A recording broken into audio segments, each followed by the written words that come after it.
Sorry to cut the original version of this video short. I had anticipated having more than just 3 hours last week to myself to work on it, and that just wasn't the case.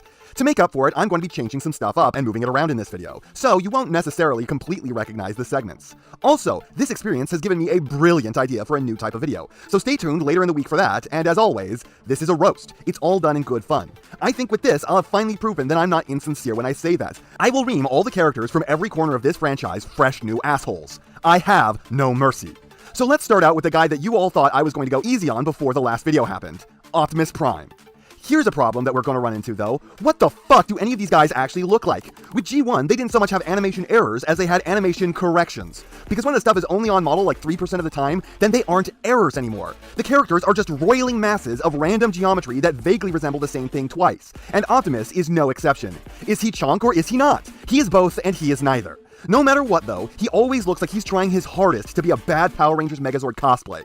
I can't look at his hands and not see that small Japanese actor wearing silver gloves poking out of a large cardboard box and getting confused as to how one picks up a sword. Seriously dude, you tried the wrong hand ice pick grip first. It's a bold strategy, Cotton. Let's see if it pays off for him. I love how in this picture the artists clearly knew what foreshortening was, but not like what the ratio should be, so his hand looks like it's swollen and his finger looks like it's about to explode.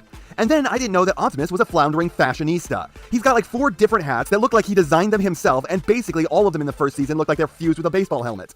So avant-garde, Prime, you'd be right at home on the runway. Also, ain't he just the biggest creep on the planet, wearing his miniskirt with his big blue bulge hanging out 100% of the time? So not only is there a chance that everyone sees it, but all the people at dick height on him like Bumblebee and every human around have to see it. People thought the sexy Prime pose was a weird joke, but it turns out he's just been horny and desperate since G1. Elite has been on Cybertron for 4 million years. Dude's gotta be pent up. Let's not cover both leaders in one go. Instead, let's cover that asshole that for some reason the movies decided needed to be the main character. Instead of the cool leader, we got the annoying kid appeal character, Bumblebee. Look everyone, the lamest vehicle turns into the lamest dude. I will not be taking arguments in favor of the hideous, tiny, Nazi-designed, hippie-embraced piece of shit at this time. Thank you very much. Man, why did we just get off talking about one pervert and now we got a dude crinkling around in a diaper?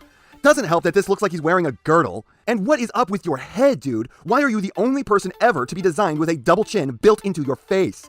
Gotta love the tiny horns. They are neither intimidating nor helpful in an offensive or defensive capacity. On the contrary, they just break your neck if they ever got clipped by a melee attack. And you know, I was joking about Prime never being on model and having different hats, but what the fuck is up with Bumblebee's head? It is never the same between 2 shots, and it is constantly getting wider. I swear in this one, it looks like his head is about to transform into a flying saucer and abandon his worthless tubby body. His head has enough energy consumption needs of its own. It doesn't need the whole torso and limbs sucking up the power that it could use to grow and spread. I would rip Gears a new one right now, but he's more of a Season 2 character, even if he shows up in Season 1. So I will leave you with this. Fuck you, Gears, you suck. You look like if a Care Bear was dipped in radioactive waste. And not the comic book kind that gives you superpowers, the kind that gives you cancer in a few years. But your exposure was just so severe that all your skin came off instead. Now, Megatron.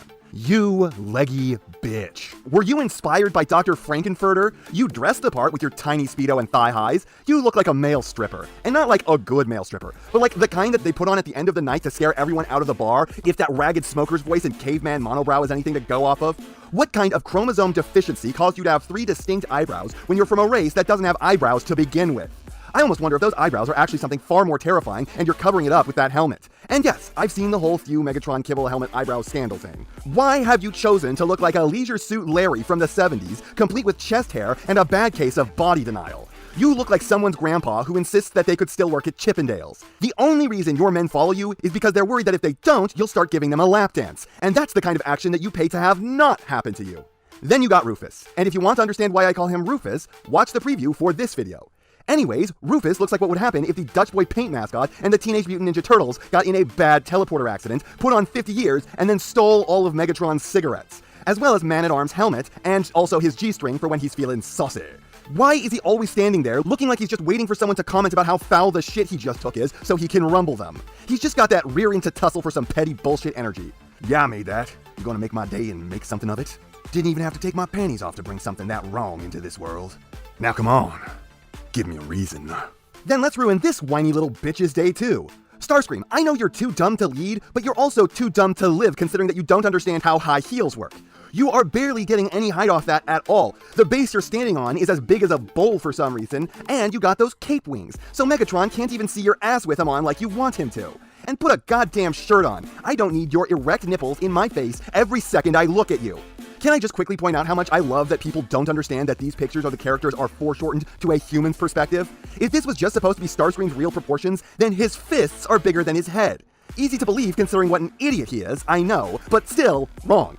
Case in point why Starscream's an idiot, he's mounted his guns to his shoulders. The coward who never wants to take fire mounts his guns so he can't fire from behind cover. And you can't even aim when you have the elements of surprise and all the time in the world. Good job there, dumbass. I can see why Megatron beats you like a dog. And while you definitely don't have it as bad as, say, all the movie characters, you do still have cursed anatomy that completely fucks over your peripheral vision. You are a coward, but I swear you have a death wish. And man, do I feel for your boys Thundercracker and Skywarp. They didn't want to suffer your weird narcissism and fetishes, but you forced them to look just like you. You know that phrase, it's not gay, it's masturbation, when in the context of sex with a clone? You wanted it to be both, didn't you? Then there's Sunstreaker, who just wanted to be a super special butterfly, so much cooler than everyone else, so he gave himself a very special helmet design, one that only made him look like the biggest dick-headed weirdo in the universe. What is with the ears, dude? Did you at some point expect that you'd need to glide away on those? Sorry to break it to you, but you don't seem to be storing an excess of brain in there. Or let me explain it to you in terms that a blatant troglodyte like yourself would understand. Bigger head does not make more smart, as evidenced by the shoulder pylons this boy is rocking. Gotta love the zero brain cell maneuver that is putting something on your shoulder that's going to jab you in the eye if you have the audacity to point and look in the direction you point at the same time. You'll notice that I'm not blaming this on him having weird anatomy. No, you cannot convince me that he didn't do this to himself because he thought it looked cool. And like everything else he's ever thought in life, he was wrong. Y'all ever notice that Reflector looks like Megatron if he didn't have any balls? Like, what is Megatron, but also a toddler? He's not even allowed to have a gun. They don't trust him with one. Maybe they think he's a human who put on some cardboard boxes because quite frankly, he's probably the single Cybertronian who could just naturally pass for one of us squishy meat creatures. Look at him. He has all the energy of a kid on the playground who just had a bully squeeze his juice box out on the ground. And dude, what is even up with your feet? You look like you tried to have separate feet but were too much of a wuss and ended up having to reinforce them so you didn't topple over. That, or you just wanted to give yourself some hooves because like apparently everyone in G1, you are a sexual deviant it seems. Now, you may be like, Perspective, why did you burn through the characters that everyone wanted to see like Optimus and Megatron so quickly in this video? Don't you know what pacing is?